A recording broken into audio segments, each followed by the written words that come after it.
Hey fam, got this funky light on me because I'm sitting in front of a window that has blinds on it that are slanted down. So that's why I got the lines on my face. But this morning, read through Acts 20 through 23. And it's kind of neat. As you know, I'm reading through the Bible chronologically in a year. And um, it's neat because yesterday we were in Second Corinthians hearing from Paul about his accounts with them, and now we jump back into Acts, and now we're hearing the narrative of those events from Luke. And so it's kind of neat because we go from Paul, who's instructing these churches through letters, to Luke, who is writing out a history of what happened. And so it's just neat seeing the blending of those two. So it's kind of a benefit of reading through the Bible chronologically. Um, but here we see it starts in chapter 20 where Paul's in Greece. He's there for a while, I think about 3 months or something like that, and getting ready to go back to Jerusalem um, amidst great sorrow. They don't want him to go because they want him to stay with them, but also because they believe that once he goes to Jerusalem, he's going to be persecuted there.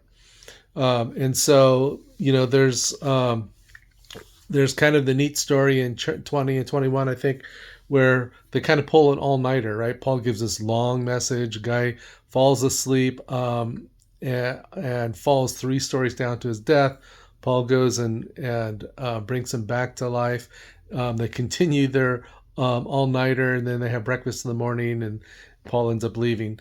Well, he makes his way from Greece um, to Jerusalem via Syria, and